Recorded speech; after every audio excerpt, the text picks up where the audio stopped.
안녕하세요. 인생은 뜻대로 되지 않는다고 하잖아요. 저 역시 예상치 못한 일들을 겪으면서 한순간에 모든 걸 잃었다고 생각했던 적이 있었습니다. 사람들은 시간이 약이라고 말하지만 솔직히 시간이 흐른다고 상처가 저절로 아물지는 않더라고요. 결국 저 스스로가 다시 일어나야 했어요. 그게 얼마나 어려운 일인지 직접 겪어보니 알겠더라고요. 그래도 지금에 와서 돌이켜보면 바닥을 쳐봤기 때문에 올라갈 길이 보였다고 생각해요. 이제 제 사연을 들려드리려고 합니다. 어쩌면 누군가에게 작은 위로가 될 수도 있을 거라고 기대해요.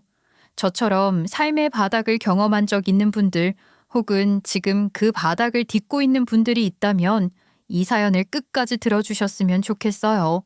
저는 40대 초반의 평범한 여자입니다. 저는 평범한 집안에서 태어났고 부모님의 사랑을 받으면서 오빠랑도 사이좋게 자랐어요. 요즘 금수저 이런 말 있잖아요. 저는 아무리 생각해도 특별하게 손꼽을 만한 집안은 아니었던 것 같아요. 그래도 화목한 가족을 둬서 즐거운 어린 시절을 보냈죠. 저는 한때 성악을 전공했습니다. 나름 커다란 꿈을 가지고 있었던 거예요. 노래 부르는 게 너무 좋아서 어린 나이부터 인생의 전부라고 생각했고 간절하게 따라갔거든요. 어릴 때는 성악이라는 한 장르를 골랐다기보다 사람들 앞에 서는 게 좋았던 것 같아요. 초등학교 시절 학예회에서 합창을 했는데요. 선생님이 저를 따로 부르시더니 솔로 파트를 맡아보겠냐고 하시더라고요. 서연아, 너는 참 노래할 때 목소리가 예쁜 것 같다. 네가 솔로 파트를 맡아준다면 합창 무대가 더욱 빛날 거라는 생각이 들어. 떨리겠지만 한번 도전해보는 게 어때? 처음에는 엄청 떨렸지만 막상 무대에 서니까 긴장보다 설렘이 더 컸습니다. 그리고 노래를 마친 다음에 관객석에서 쏟아지는 박수 소리를 들었거든요. 온몸이 짜릿하더라고요. 그때 무대에 대한 열망을 가졌던 것 같아요. 그리고 중학생이 되면서 본격적으로 성악을 접했죠. 음악 선생님이 권유하셨거든요. 집에 가자마자 부모님을 졸랐습니다. 너 진짜 그렇게 성악이 하고 싶어? 그냥 취미로 노래하는 거랑 직업으로 삼는 건 완전히 다를 텐데. 엄마, 저 진짜 하고 싶어요. 제가 무대에 서서 노래를 부를 때 느끼는 감정은 말로 표현할 수 없더라고요. 엄마 아빠가 도와주시기만 하면 저는 최선을 다해 배울게요. 절대로 후회하시지 않도록 열심히 할 자신 있어요. 우리 딸 고집은 못 말리긴 하지.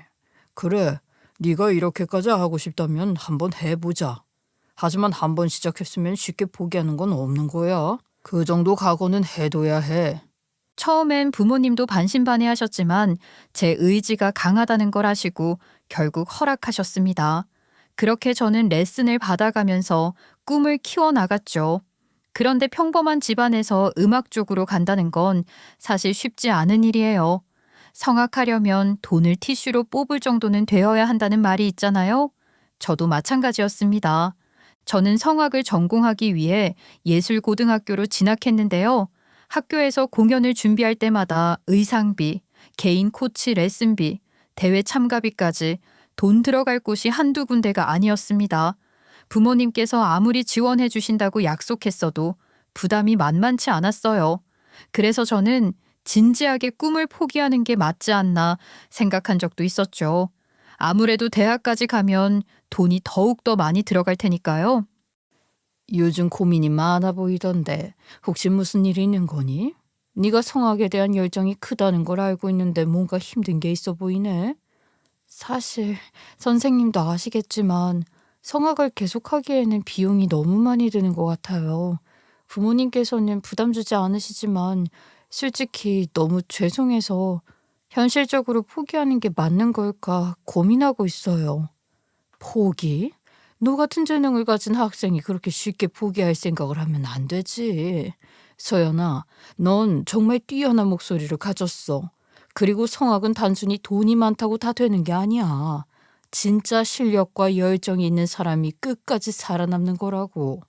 그런데 제 고민을 진지하게 같이 생각해 주신 선생님이 제가 지원해 볼 만한 장학금 제도를 안내해 주셨습니다. 그리고 부모님도 적극적으로 밀어주셨어요. 제가 꿈을 위해 힘내고 있는 상황에서 돈 같은 건 신경 쓰지 말라고 격려해 주셨죠. 부모님이 저에게 신경을 많이 쓰고 계시는 상황이니까 사실 오빠가 질투할 만도 하잖아요. 그런데 오빠 역시 제 꿈을 진심으로 응원해 줬습니다. 저는 운이 좋게도 행복하게 꿈을 위해 노력하는 사람이었던 거예요. 그렇게 저는 원하는 대학까지 합격할 수 있었죠. 하지만 저는 대학을 졸업할 시기에 갑상선암에 걸리고 말았습니다. 한순간에 모든 게 무너지는 기분이더라고요. 다행스럽게도 이르게 발견한 편이었는데요. 저는 전이 없이 수술까지 받을 수 있었지만 목소리가 많이 상하고 말았어요. 그리고 저의 노래하는 인생은 거기서 끝이었습니다. 어린 시절부터 꿈꿨기 때문에 사실상 인생을 바친 꿈이었는데요. 한순간에 물거품이 된 거예요. 얼마나 절망스러웠는지 모르겠어요. 저는 이제 뭘 어떻게 해야 할지 모르겠어요. 뭘 위해서 살아야 하는지도 이유를 잃어버렸고요. 노래가 제 인생이었는데 이제 아무 의미도 없어진 것 같아요. 그렇게 말하지 마라. 네가 오던 길을 가든 그 길이 끝이 아니라 다른 길로 이어지는 법이야. 하지만 저는 성악 말고는 아무것도 할 줄 몰라요. 이제는 그냥 나이만 먹은 사람이 된 거예요. 가족들이 저를 위로하려고 노력했지만 귀에 들어오지 않았습니다. 게다가 저는 인생에서 성악만 잃어버린 게 아니었어요. 제 곁을 지켜줄 거라고 믿어 의심하지 않았던 남자친구가 있었거든요. 저랑 고등학교 다닐 때부터 같은 꿈을 꾸며 서로 응원해왔단 말이에요. 같이 유학을 가기로 약속했고 결혼 이야기까지 주고받고 있었죠. 그런데 한순간에 파혼을 통보하더라고요. 내가 헤어지자고 하는 이유를 이해할 거라고 믿어. 나는 솔직히 네가 나를 생각한다면 먼저 놓아줄 거라고 여겼어. 그런데 몸이 힘드니까 네 생각밖에 못하는 것 같길래 내가 먼저 헤어지자고 하는 거야. 암 걸렸던 사람이랑 결혼할 수는 없잖아. 뭐라고? 사람이 살아가면서 평생 좋은 일만 있을 수는 없다는 걸 알잖아. 분명 내가 기쁠 때나 슬플 때나 함께 해주겠다며. 내가 제일 고통스러운 시기에 이대로 헤어지자고 하는 건 너무하지 않아? 네가 아무리 수술하고 예우가 좋더라도 언제 재발할지 모르는 건데 결혼하기에는 꺼림칙해. 게다가 너 목소리도 완전 나가서 유학도 못 가잖아. 몸이 약해가지고 애나 제대로 낳을 수 있겠어? 일부러 정 떨어지라고 짓거리는 거면 완전히 성공이다. 투병하고 나서 좋은 점이 아무것도 없었는데 방금 딱 하나 생겼네.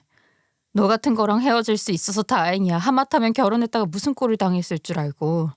그런 식으로 어디 잘 살아봐. 남자친구 앞에서 눈물 흘리기 싫어서 이악 물고 정색하며 떠나보냈습니다. 하지만 속으로는 너무나 상처받았죠. 저는 절망에 빠져서 은둔형 외톨이로 살았어요. 햇살을 마주하는 것조차 고통스럽게 느껴지더라고요. 집 밖을 나가는 것은 물론이고 방 밖으로 나가는 것조차 거부했습니다. 당연히 부모님과 오빠는 너무나 많은 걱정을 쏟았죠.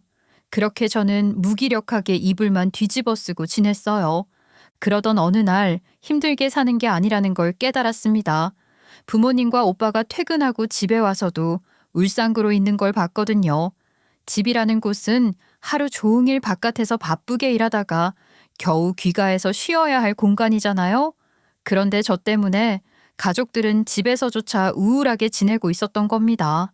저는 여전히 산책하려는 의지도 없었지만 가족들이 제가 투병했을 때부터 고생한 와중에 아직도 근심하고 있다는 걸 알기에 상담센터에 다녀보기로 했어요. 네가 다시 일어나려고 노력하니까 너무 보기 좋아. 너는 병도 잘 이겨냈으니까 마음도 잘 회복할 수 있을 거야. 네 뒤에는 가족들이 있다는 거 잊지 말고. 겨우 상담센터 등록해서 다니려고 하는 건데 이렇게 칭찬받으니까 민망하네. 나 때문에 오빠도 많이 힘들었지. 내 생각만 하느라 그동안 가족들이 고통스러워한다는 걸 당연하게 생각하지 못했더라고. 가족이니까 당연히 슬픔을 나눠야 하잖아. 그래도 네가 이렇게 엄청난 변화를 보이려고 하니까 지난 시간은 싹 지워지는 것 같아.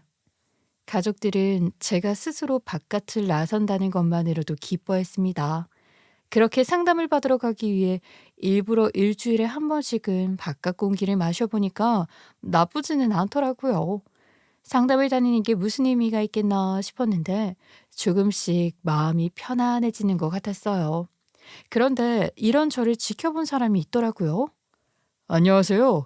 저는 이 근처 회사에 다니는 직장인이에요. 이건 제 명함이고요. 괜찮으시다면 저랑 만나보는 게 어때요?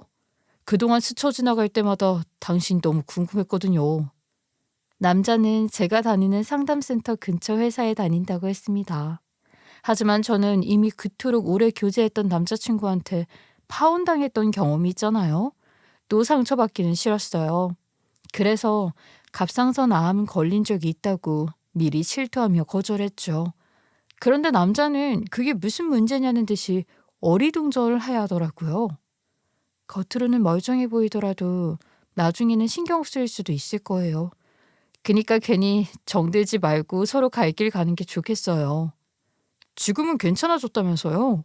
아팠다는 이유로 사람을 만나길 거부하면 이 세상 사람들 중에 서로 인연이 닿을 수 있는 사람이 몇이나 되겠어요?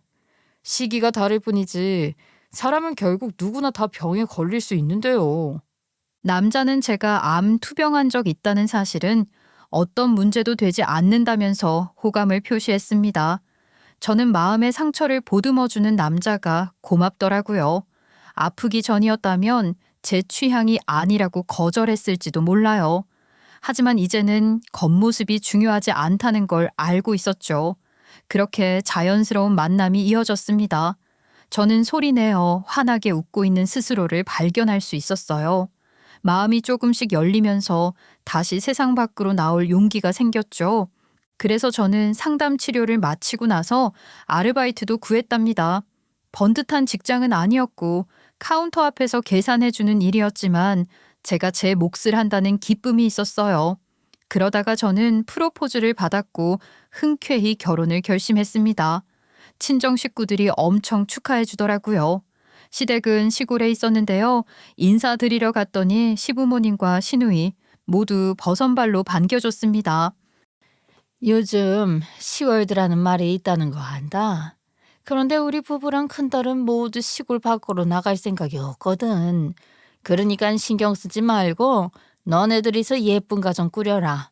나는 괜히 너네 사이에서 분란 일으키고 싶지 않고 둘이서만 잘 살면 된다. 시어머니가 제 손을 꼭 잡아주시면서 장난스럽게 덕담해 주시는데 너무 감사했습니다. 저는 투병 생활과 은둔형 외톨이 생활로 친정 식구들에게 걱정을 끼쳤던 만큼 남편과 잘 살아보자고 마음을 다 잡았어요. 그렇게 저는 행복한 신혼을 즐기다가 귀염둥이 공주님도 나왔습니다. 남편 덕분에 임신했던 10달도 무사히 버틸 수 있었던 것 같아요. 남편이 얼마나 좋은 사람인지 다시 한번 깨닫는 시간이었죠. 그런데 막상 딸을 키우다 보니까 남편한테 딱 하나 단점이 발견되더라고요. 한계니까 그 정도는 그냥 넘길 수도 있는 것 아니겠냐고 말할 수도 있지만 너무나 큰 단점이라고 느껴졌습니다. 남편이 술에 환장했거든요. 저는 한번 크게 아파봤기 때문에 술과 담배는 최대한 피하면서 살았어요. 그래서 남편이 마시자고 권유해도 거절했죠. 한 잔만 해봐. 그냥 분위기 맞춰주는 정도는 괜찮아. 내가 술 한 잔 마셨다고 누구 저 세상 갔다는 말 들어본 적도 없어. 됐어. 나는 아프기 전에도 술 마셔서 딱히 즐거웠던 적 없단 말이야. 당신 마시는 것까지는 터치하지 않을 테니까 나한테는 마시자고 하지 마. 그러지 말고 딱 한 모금만. 딱 한 모금만. 술을 마셔야 나눌 수 있는 대화들이 있는 법이라고. 우리가 부부인데 서로 진솔하게 터놓고 살아야 하지 않겠어? 싫다니까. 나는 진짜 술이란 술은 다 안 맞아. 그냥 당신이나 마셔. 나 신경 쓰지 말고. 그나마 다행스럽게 남편은 저 때 이후로 저한테 같이 술 마시자고 억지로 강요하지 않았습니다. 하지만 자기 전에는 꼭 술을 마시고 자더라고요. 그래야 기분 좋게 바로 잠들 수 있다던데 점점 양이 늘어나는 것 같아서 걱정스러웠어요. 도대체 이렇게까지 술 좋아하는 사람이 어떻게 그동안 티내지 않았던 건지 의아할 정도였죠. 그거야 당신한테 잘 보이고 싶었으니까 참았던 거지. 이게 내 사랑이라고? 어때? 감동이지? 최대한 조절하고 살면서 스스로도 놀라웠어. 술 참았다는 걸로 사랑의 깊이를 헤아릴 수 있다니까 신기할 따름이네. 내가 지금 고마워해야 하는 거야? 뭐 고마워하라는 건 아니지만 내가 그만큼 좋아하는 취미를 포기했을 정도로 당신을 위해 노력한 거니까 이제는 마시는 걸 이해해줬으면 좋겠어. 연애부터 결혼하고 우리 소담이 태어나기까지 기다린 거란 말이야. 솔직히 저는 술 자체를 안 좋아하니까 크게 공감은 안 갔습니다. 하지만 우리나라에서 술 안 좋아하는 남자 찾는 게 더 어려운 일 아니겠나요? 그래서 저는 남편을 이해하기 위해 노력했어요. 그런데 문제는 여기서 끝이 아니었습니다. 남편은 제 인내심을 건드리려고 애쓰는 것 같았거든요. 남편은 사회생활을 핑계로 회식 때마다 진짜로 끝도 없이 퍼마시고 왔습니다. 제가 사람이랑 사는 건지 술고래랑 사는 건지 헷갈릴 정도였다니까요. 게다가 남편은 본인이 만취하고 새벽에 들어왔으면서 가족들을 일일이 깨우더라고요. 저야 그렇다 쳐도 아직 어린 딸이 꿈나라에 가 있는데도 기필코 깨워서 뽀뽀를 받아내려 했습니다. 우리 공주님 일어나 봐. 아빠가 왔는데 공주님이 반겨줘야지. 아빠 오늘도 고생 많았다고 얼른 인사해줘. 당신 뭐 하는 거야? 지금 몇 시인지 알기나 해? 잠 설치라고 일부러 이러는 거냐고. 아니 우리 딸이 보고 싶어서 그런 건데 왜 그래? 내가 혼내려고 깨우는 것도 아니잖아.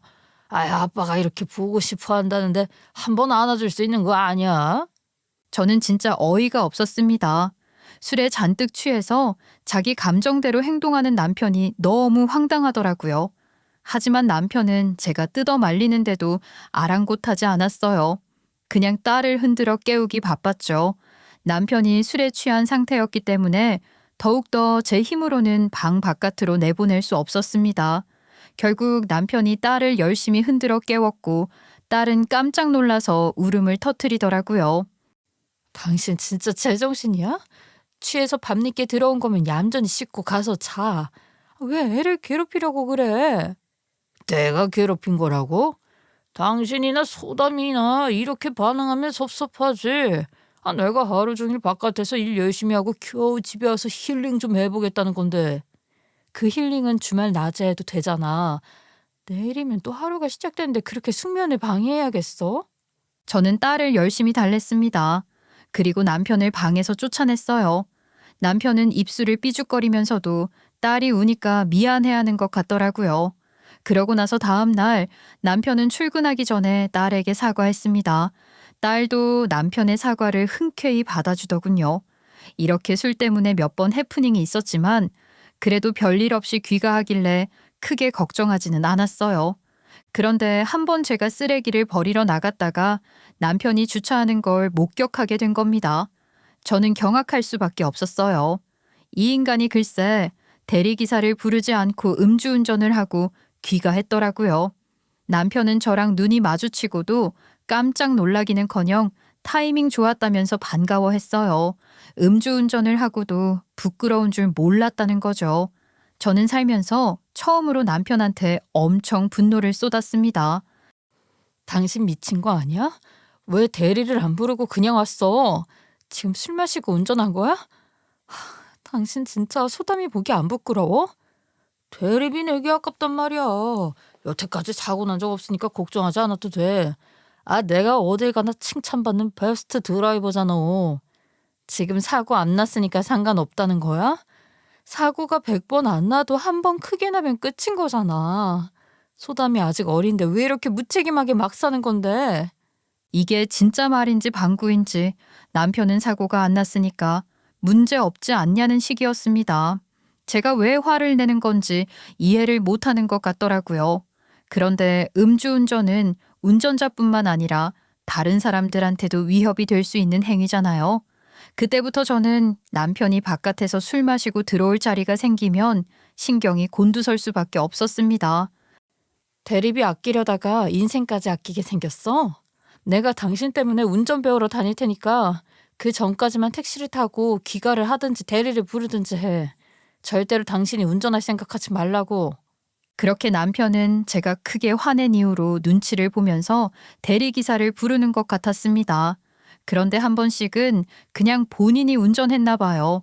원숭이도 나무에서 떨어진다는 말이 있잖아요. 남편은 결국 교통사고를 내고 말았어요. 그나마 다행이라면 다른 사람에게 피해를 끼치지는 않았고요. 혼자 박았더라고요. 남편은 벌금을 내야 했습니다. 그리고 면허 정지 처분까지 받았죠. 그래도 크게 다치지는 않아서 잠깐 입원했다가 퇴원했어요. 하지만 회사에서도 남편의 음주운전이 상습적이었다는 사실을 알게 돼 버렸습니다. 남편은 아주 그냥 칼같이 잘렸어요. 남편은 본인이 오래 다닌 회사니까 한 번만 더 기회를 달라고 하면 되지 않을까 하면서 전전긍긍하더군요. 저한테 같이 사정해보자고 제안했습니다. 나 이 나이에 아예 새로운 직장 들어가는 건 조금 부담스러워. 그래도 함께한 시간이 있는데 내가 반성한다고 하면은 충분히 기회를 주실 것 같아. 그러니까 당신이 나랑 같이 가서 호소해보자. 생계를 핑계로 삼으면 될 거야. 나를 거짓말까지 시키고 싶은 거야? 내가 진작에 경고했잖아. 당신 자업자득인 거라고. 천운으로 인명사고는 안 났지만 당신은 다른 사람 생명까지 해야 할 뻔한 거야. 괜히 상황 모면할 생각하지 말고 반성이나 똑바로 해. 그냥 한 번 실수한 건데 너무한 거 아니야? 회사도 그렇고 당신도 그렇고 나한테 기회를 안 주는 게 너무 서운하다. 내가 일부러 사고 낸 게 아니라는 건 누구보다 잘 알면서. 저는 남편이 이번 기회에 생각을 단단히 고쳐 먹어야 한다고 생각했습니다. 그런데 남편은 제가 적극적으로 도와주지 않으니까 배신감을 느낀 것 같더라고요. 그렇게 남편은 우울하다는 이유로 술을 더 많이 마시기 시작했어요. 반성하고 있어야 할 마당에 오히려 술을 들이붓고 있으니까 얼마나 기가 막혔는지 몰라요. 저는 친정에는 걱정 끼칠까봐 말씀드릴 수 없었습니다. 대신 시댁에만 상황을 알려드렸죠. 그랬더니 시부모님이 요양할 겸 같이 시골로 내려오라고 하시더라고요. 너 혼자 애까지 키우려면 감당하기 힘들 텐데 여기로 내려와라. 맑은 공기 마시고 자연 보면서 마음 편하게 지내면 술도 저절로 끊게 될 거니까. 우리가 도와줄 테니까 혼자 끙끙 앓지 말고. 남편은 한동안 저한테 토라져서 말을 들은 척도 안 했거든요. 그런데 시댁으로 내려가는 게 어떻겠냐고 물어보니까 그건 응하더라고요. 얼마나 신났는지 콧노래까지 불러가면서 좋아했습니다. 딸한테도 너무 좋지 않냐면서 긍정적인 대답을 기대하더라고요. 아싸, 엄마 밥 마음껏 먹으면서 살 수 있겠다. 우리 소담이도 시골에서 뛰어놀면 자연이랑 함께할 수 있어서 얼마나 좋겠어. 기대 많이 해. 아주 그냥 남편은 저만 가족 취급을 안 하는 것 같았습니다. 그냥 시부모님과 같이 지내면서 남편이 예전의 모습으로 돌아올 수 있기만을 바랐죠. 그런데 막상 시댁에 내려갔더니 기대와 너무 다르더라고요. 분명 시부모님이 같이 도와주시겠다고 약속하셨잖아요. 하지만 정작 시어머니는 같이 보살펴 주기는커녕 자기 아들 우쭈쭈하기 바빴습니다. 무슨 애도 아니고 양말까지 다 신겨주더라니까요. 우리 딸도 양말은 스스로 신는데 그 꼬락서니를 보고 있으니 황당했죠. 아이고 우리 아들 바위 시력 껐다. 양말 신겨줄 테니까 가만히 있어 봐라. 사람 몸이 차가우면 골병 들 수 있어서 조심해야 돼. 역시 본가로 내려오기를 잘했네요. 집에 오니까 이렇게 호강하는데 참 눈물이 다 날 지경이에요. 실수 한 번 했다가 직장까지 잃고 많이 우울했는데 가족밖에 없는 것 같아요. 사람이 어떻게 실수 한 번 없이 살아가겠어. 적당히 용서해주고 다시 일어날 수 있게 도와줘야지. 그렇게 칼같이 자르는 사람들은 실수 안 하고 살아간다니. 그런 인간들이야말로 된통 당해봐야 해. 시어머니와 남편은 서로를 칭찬하면서 저를 은근히 눈치 줬습니다. 하지만 저는 스스로 잘못한 게 없고 떳떳했어요. 남편이 진짜 실수한 거면 몰라도 남에게 피해를 줄 수 있었던 건 맞으니까요. 제가 이미 경고하고 방안을 마련해 줬음에도 나락으로 떨어져 버린 건 남편 본인의 선택이라고 생각했습니다. 그런데 시어머니는 제가 주눅들기는커녕 별 타격 없어 보이니까 약올랐나 봐요.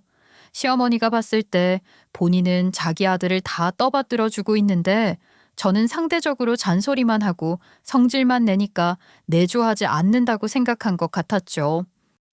너는 내가 빤히 두 눈 뜨고 지켜보는데도 남편 뒷바라지 할 생각은 없는 거냐?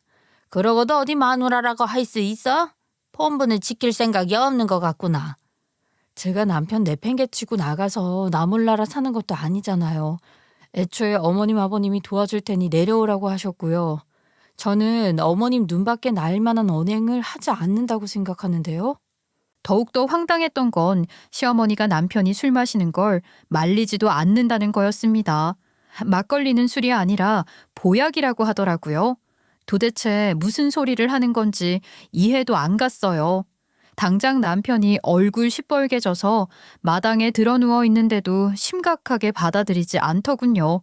오히려 서울로 상경했던 이후로 고생 많았을 텐데 이제는 쉬어가도 좋다며 눈물을 훔치셨어요. 저는 남편이 마음 편하게 먹고 나아졌으면 해서 시댁에 내려왔던 건데요. 알코올 남용에 전혀 도움이 되고 있지 않으니까 이대로는 안 되겠다 싶었습니다. 게다가 이웃에 살고 계시는 아낙네 분들도 저를 붙잡고 걱정스럽게 이야기해 주시더라고요. 공기 좋고 풍경 좋은 곳에서 요양한다는 것도 그런 환경이 이루어져 있을 때 가능한 거지. 지금 상황에선 상태가 더 악화될 게 뻔해요. 우리도 서울까지는 아니더라도 인프라 좋은 곳으로 이사 가려고 하거든. 소담 엄마도 진지하게 다시 생각해봐. 전문가 도움 받는 게 나을지도 몰라. 적지 않은 분들이 시골을 떠나 이사 갈 계획까지 세우셨다고 하니까 진지하게 고민스러웠습니다. 결국 저는 서울로 돌아가서 남편이 알코올 의존이 심한 상태니까 치료센터에 입원을 시켜야겠다는 결론을 내렸어요. 아무리 왼수 같은 남편이라고 해도 한때 제가 힘들었을 때 저를 보듬어줬던 사람이니까 저도 이대로 포기할 수는 없었거든요. 그런데 제가 치료센터에 입원시키겠다는 계획을 시부모님께 말씀드리자마자 집안이 난리가 났어요. 제가 남편한테 못할 짓이라고 하겠다고 선언한 것처럼 받아들이더라고요. 애초에 네가 스트레스만 안 줬으면 우리 아들이 술을 찾지도 않았을 거다. 왜 우리 아들을 병자 취급하는 거냐? 당신 진짜 배은망덕하게 군다. 당신 힘들어할 때 내가 사랑해줬잖아. 당신도 내가 나을 수 있게 살뜰히 챙겨줘야 하는 거 아니냐고. 그냥 귀찮으니까 치료센터에 갖다 놓겠다는 거잖아. 내가 무슨 병자라도 돼? 나를 뭘로 보는 거냐고. 남편은 씩씩거리면서 분노를 토해냈습니다. 그렇게 뻘소리를 짓거리다가 머리에 열이 올랐는지 물을 마시더라고요. 그런데 곧바로 사례가 걸려서 얼굴까지 벌개져가지고 캑캑거리는 거 있죠. 저는 그냥 어이가 없어서 남편을 툭툭 치면서 빈정거렸어요. 아이고, 이러고도 병자가 아니야? 병자니까 병자 취급해주고 있는 거지. 술에 절여져서 사느라 물도 제대로 못 마시는데 아직도 정신을 못 차리겠어? 당신 위해서 치료센터 가보자는 거잖아. 당신 위해서. 저는 전문가의 도움이 절대적으로 필요한 상황에서 이런 식으로 나오는 게 기가 막히더라고요. 그런데 시누이도 제가 남편을 이상하게 몰아간다는 시기였습니다. 저는 그래도 시누이는 파출소에서 근무하고 있는 경찰이니까 제 뜻을 알아줄 거라고 생각했거든요. 그런데 정말 아무 의미 없더군요. 시댁 식구들이 이렇게 적극적으로 알아보고 걱정하는 저에게 고마워하지도 않고 적반하장으로 나오는 걸 보면서 포기해버리고 싶기도 했어요. 하지만 우리 사이에는 아직 어린 딸 소담이가 있잖아요. 남편이 딸한테는 그래도 떳떳한 아빠가 됐으면 좋겠더라고요. 저는 일단 저라도 서울에 올라가서 남편을 어떻게 하면 좋을지 상담받아봐야겠다고 마음먹었습니다. 시댁 식구들한테 미리 알려주면 분명히 뜯어말릴 테니 몰래 새벽에 서울로 향했죠. 그런데 치료센터에서 상담해 주신 분도 하루빨리 적극적인 치료를 시도해보는 게 좋겠다고 하시더라고요. 저는 치료센터에서 받은 팸플릿과 치료 후기 사례집을 들고 다시 시댁으로 돌아왔어요. 이걸 보여주면 남편 치료에 대한 설득이 가능할 거라고 생각했으니까요. 하지만 제가 귀가했더니 시댁의 분위기가 심상치 않았습니다. 당신 어디 갔다 왔어? 이른 아침부터 쥐새끼처럼 나갔다 왔던데. 나 몰래 무슨 꿍꿍이가 있는 거지? 바른 대로 말해. 남편은 이미 술에 잔뜩 취해서 이성적인 생각이 불가능해 보였습니다. 남편이 이러면 시부모님이라도 멀쩡해야 하잖아요. 하지만 시부모님 역시 제가 음흉하다는 식으로 날뛰더라고요. 너 지금 손에 들고 있는 게 뭐야? 너 우리 아들 강제 입원시키려고 무슨 작전 같은 거 펼치고 있는 거지? 우리가 가만히 두고 볼 줄 알아? 시어머니의 말이 끝나기가 무섭게 남편이 갑자기 제 머리채를 움켜잡았습니다. 내가 살기 위해서는 당신을 무찔러야 해. 네가 없어야 내가 무사히 살아남을 수 있다고. 내가 순순히 끌려갈 줄 알아. 남편은 헛소리를 짓거리면서 난동을 피웠습니다. 눈이 풀려서 제 머리채를 휘두르니까 얼마나 공포스러웠는지 몰라요. 저는 본능적으로 발버둥을 치면서 가까스로 남편의 정강이를 찼어요. 그리고 다급하게 방으로 피해서 문을 잠그고 경찰에 신고했죠. 그 와중에도 제 딸은 옆에 붙어 있었거든요. 그럼에도 남편이랑 시부모님은 아랑곳하지 않고 문을 열으라며 위협하더라고요. 문고리를 의자로 내리치는데 심장이 입 밖으로 튀어나오는 줄 알았습니다. 저는 눈물만 흘리면서 딸을 껴안고 제발 경찰이 와서 도와주기를 빌었어요. 하지만 결국 제가 잠궜던 방문이 먼저 열렸습니다. 저는 다시 머리차에 잡혀서 질질 끌려 나왔어요. 남편은 그나마 딸한테는 비키라고 하더라고요. 그런데 그 순간 대문이 열리는 소리가 들려왔습니다. 저는 눈물 젖은 눈으로 희망에 차서 마당을 쳐다봤어요. 하지만 절망스럽게도 하필 파출소 당직이 신우이였나 봐요.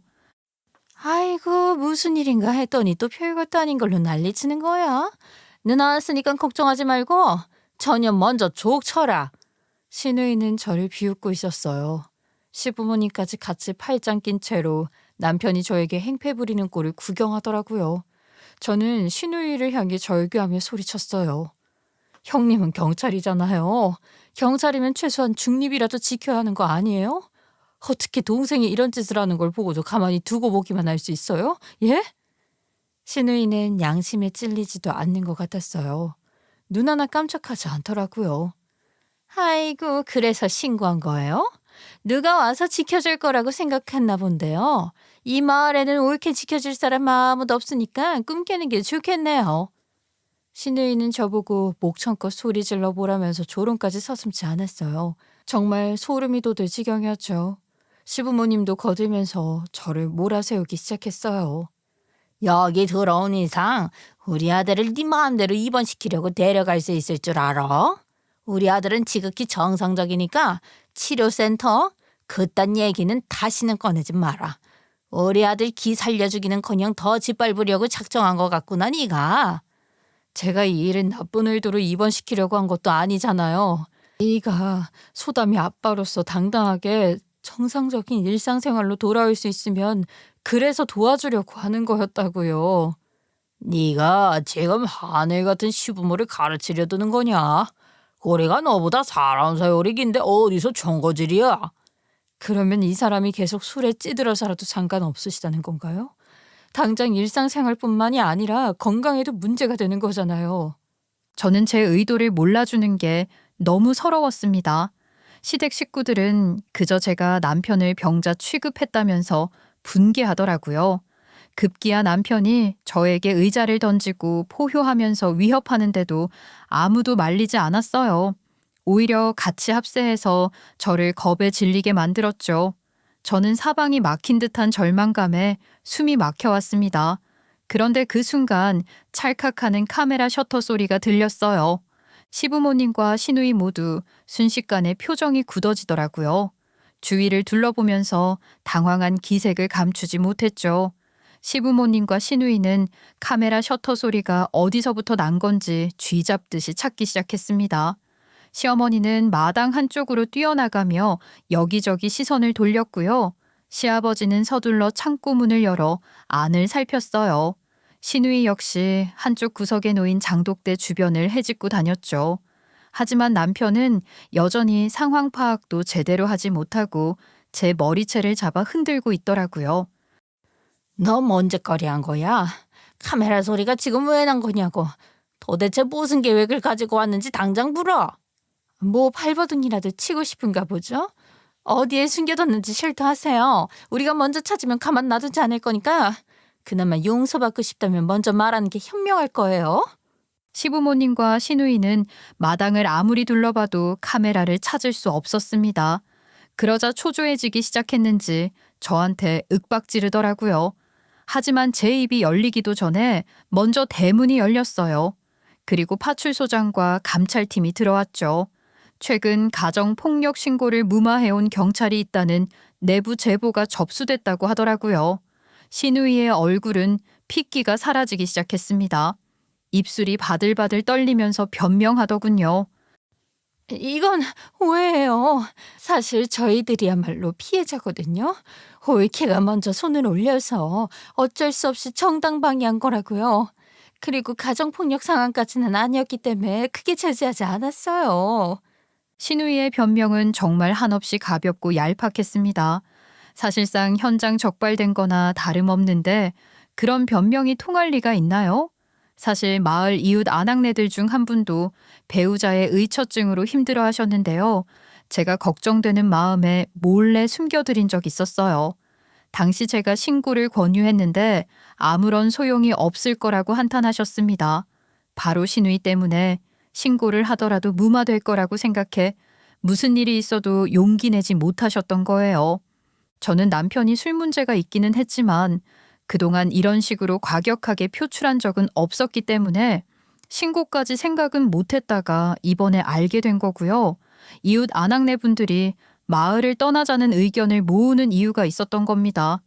제가 도와드렸던 분이 안 그래도 시누이를 벼르고 계셨는데 마침 제 짐승 같은 절규가 들리니 이곳으로 파출소장과 감찰팀이 출동하도록 도와주신 거였죠. 시누이는 이 마을 내에서 가정폭력으로 신고가 접수되면 덮어버린 게 이번 한 번이 아니었습니다. 감찰팀에 의해 직권남용 및 경찰 비위 혐의로 즉시 연행되더라고요. 제가 그래도 이 마을의 평화를 위해 힘썼을 뿐이에요. 갈등이 봉합되는 게 더 낫지 않겠어요? 무슨 일 좀 벌어졌다고 다들 이혼해버리면 이 세상에 함께 살아갈 수 있는 부부가 몇이나 되겠냐고요. 시누이는 끌려가면서도 입만 살아서 나불대더라고요. 시부모님은 그동안 시누이가 마을을 위해 일한다면서 자식이 출세했다고 기세등등 하셨거든요. 그런데 시누이가 명백한 잘못을 저질러서 잡힌 거라 오열하고 난리도 아니었습니다. 아유, 살살 잡아가 주세요. 우리 딸이 다 마을을 생각해서 그랬던 거라고요. 제발 한 번만 용서해 주세요. 그동안 고생해서 근무했는데 이번에 조금 잘못했다고 끌려가는 건 억울합니다. 이게 다 며느리 하나 잘못 들어와서 그런 거다. 전현이 지금 우리 집안을 풍비박산 내려고 작정한 거라고. 술 퍼마시고 운전해서 회사 잘리고도 정신 못 차리는 건 남편이고 경찰이라면서 일 처리 똑바로 안 한 건 형님인데 왜 저한테 그러세요? 자식 잘못 키운 어머님 아버님이 반성하셔야 할 때 같네요. 저는 상황이 어느 정도 수습되자마자 딸을 데리고 서울로 올라왔습니다. 그리고 친정 식구들한테 모든 사실을 털어놓았어요. 다들 너무 놀라면서 그런 고생을 했냐고 안아주더라고요. 걱정 끼치지 않고 잘 사는 모습을 보여드리고 싶었는데 실패했다는 생각에 죄송했어요. 하지만 친정 식구들은 제가 잘못한 것도 아닌데 괜히 고개 숙이지 말라며 격려해 주셨죠. 저는 변호사를 소개받아서 이혼 소송을 걸었습니다. 원래는 우리 딸을 위해서 남편을 고쳐 먹으려고 했는데요. 이제는 우리 딸을 위해서 하루라도 더 빨리 갈라서는 게 맞다는 생각이 들더라고요. 당연히 남편 놈은 우리 친정집까지 찾아와서 울고불고 빌었습니다. 한 번만 봐주면 내가 개가천선해서 착실하게 살아갈게. 당신이 소담이 데리고 떠나고 나서 많이 반성했어. 나를 위해서 따끔한 조언을 해줬을 뿐인데 내가 잠깐 정신이 나갔었나 봐. 그걸 이제 알면 어떡해? 우리 소담이 보는 자리에서 나를 그렇게 잡돌이했으면서 용서를 빌 자격이 있다고 생각하는 거야?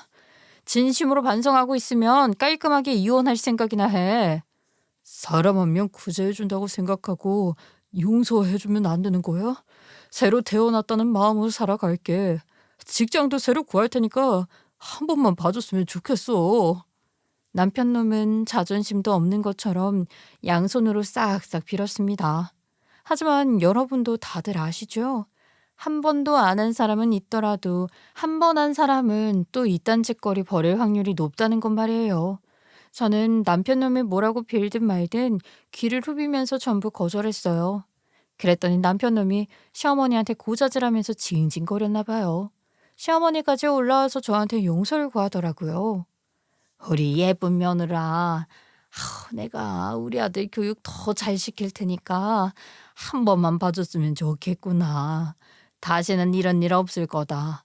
진심으로 온 가족이 네가 돌아오기만을 기다리고 있어. 아무리 팔이 안으로 굽어도 그렇지.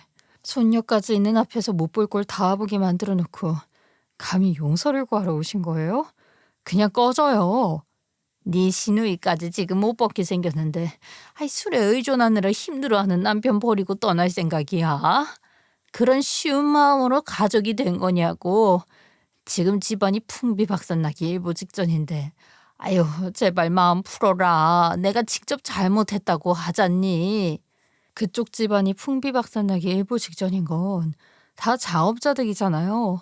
그러게 제가 발로 뛰면서 남편 치료받도록 도와주자고 할 때는 왜 들은 척도 안 하셨어요? 이제는 저랑 아무 상관없으니까 알아서 해보세요. 저는 시어머니가 뭐라고 하면서 눈물을 보이든 상관없었습니다. 그냥 쌀쌀맞게 대답하고 돌려보냈죠. 시누이는 감찰팀 조사 결과 다른 일까지 드러나고 말았는데요. 남편 놈이 무면허 상태였음에도 시댁에서 차를 끌고 다녔나 봐요. 그런데 시누이가 남편 놈이 문제되지 않도록 일을 은폐하고 넘어갔더라고요. 결국 시누이는 직권 남용 혐의로 파면당하고 말았습니다. 경찰이 민중의 지팡이라는 말도 있는 만큼 시누이 같은 사람이 더 이상 경찰이 아니라는 건 너무 다행이었어요. 그리고 저는 남편 놈과 무사히 이혼할 수 있었답니다. 위자료도 생각한 대로 받을 수 있어서 마음이 놓였죠. 물론 양육권도 제가 가져왔어요. 소담이는 무조건 제가 데려갈 거예요. 그 인간이나 어머님 아버님이나 도저히 믿고 맡길 수가 없네요. 애가 보는 앞에서 모범이 될 생각은 못하고 무지막지한 만행을 벌인 거 평생 잊지 마시고 반성하세요. 저는 딸의 미래를 위해서도 양육권은 절대로 타협할 수 없었는데요. 다행히 시댁 쪽에서는 시누이와 남편 놈이 제대로 꺾인 상황에서 양육까지 하는 건 어렵겠다고 생각했나 봐요. 아예 탐내지도 않더라고요. 저는 양육비까지 일괄로 받아낼 수 있었답니다.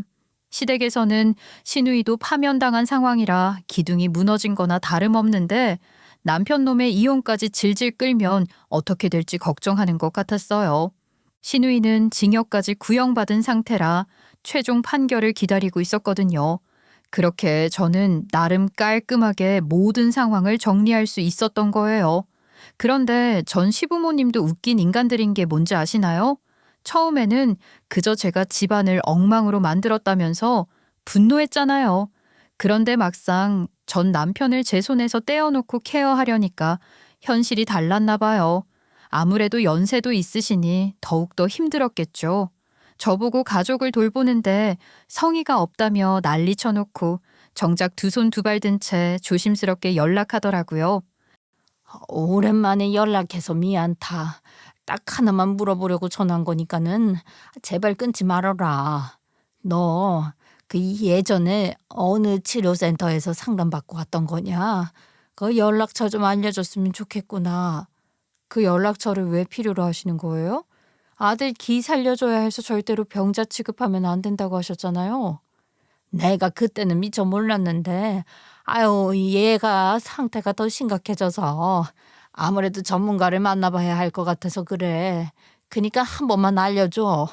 결국 전 시부모님은 전 남편을 입원시켰다고 했습니다. 저를 나쁜 사람 취급하면서 그렇게 타박할 때는 언제고 본인들도 똑같은 선택을 한 거예요. 그렇게 저는 친정 식구들의 품으로 돌아왔어요. 그리고 예전에 하던 아르바이트 경험을 살려 자영업을 준비하고 있죠. 험한 세상에서 혼자 딸을 키워나갈 생각을 하니 눈앞이 캄캄하기도 했는데요. 오히려 더욱 자유롭고 삶의 방향이 분명해진 것 같기도 합니다.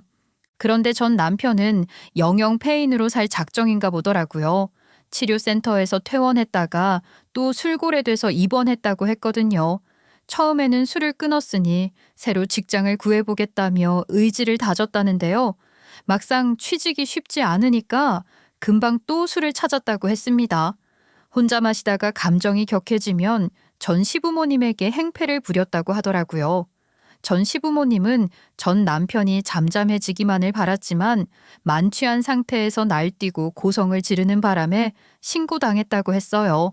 심지어 새벽에 맨발로 마당을 헤매고 다니면서 횡설수설하는 바람에 전 시어머니가 기겁해 달려나와 막은 적도 있다고 하더라고요.